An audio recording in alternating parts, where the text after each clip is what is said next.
امریکہ کے لیے سب سے بڑا خطرہ کون؟ امریکہ میں مسلمانوں کی نسبت دائیں بازو کے انتہا پسند زیادہ بڑا خطرہ ہیں۔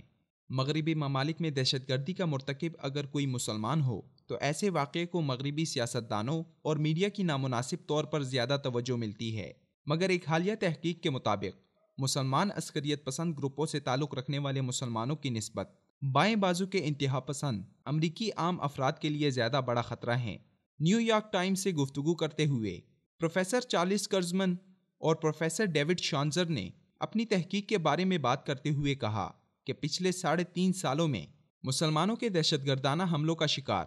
مقتول افراد کی تعداد 50 ہے، جبکہ اسی عرصے کے دوران دائیں بازو کے انتہا پسندوں نے اوسطاً 337 حملے کیے، جس میں مجموعی طور پر 254 ہلاکتیں ہوئیں۔ انفارمیشن فرام ٹیررزم کے مطابق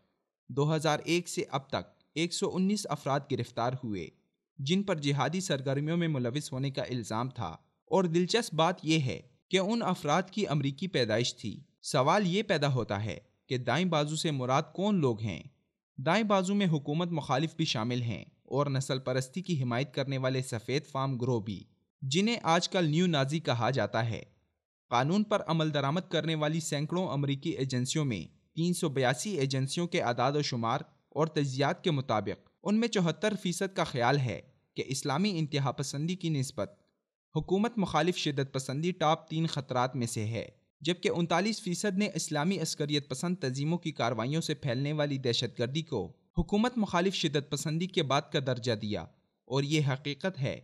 کہ امریکہ میں ہونے والی ڈومیسٹک ٹیررزم کو دائیں بازو کے شدت پسندانہ خیالات سے ہی تحریک ملتی ہے، جبکہ مہاجرین یا پناہ گزینوں سے پھیلنے والی دہشت گردی یا ان کا دہشت گردانہ حملوں کی پلاننگ میں ملوث ہونے کا امکان بہت ہی کم ہے۔ امریکی تاریخ کے مطالعے سے پتہ چلتا ہے کہ پچھلے 41 سالوں میں کسی بھی شامی باشندے پر کسی دہشت گردانہ حملے یا اس کی منصوبہ بندی کا الزام نہیں لگا، جبکہ ٹرمپ کی ٹویٹس کے مطابق مہاجرین اور پناہ گزینوں پر پابندی برے لوگوں کا امریکہ میں داخلہ بند کر دے گی، مگر شاید وہ اس بات سے ناواقف ہے کہ امریکہ میں ہونے والے دہشت گردانہ حملوں میں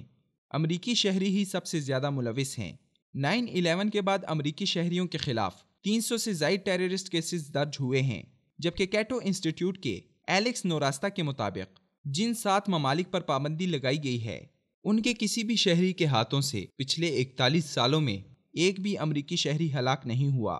ان 7 ممالک کے 17 افراد کے خلاف دہشت گردانہ حملوں کی کوشش کے الزامات ضرور لگے، جن میں کسی کی ہلاکت نہیں ہوئی۔ کسی غیر ملکی پناہ گزین کے ہاتھوں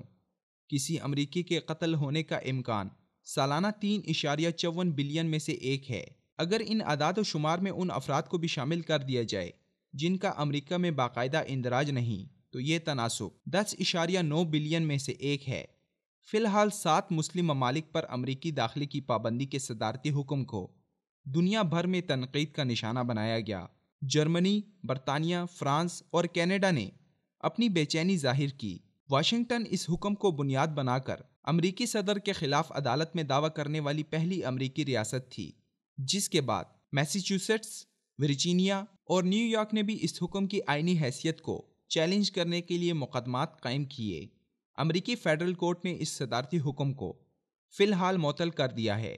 اس کے باوجود ٹرمپ انتظامیہ خفیہ طور پر ان احکامات پر عمل درآمد کرتے ہوئے امریکہ میں آنے والے افراد کو سخت پوچھ گچھ،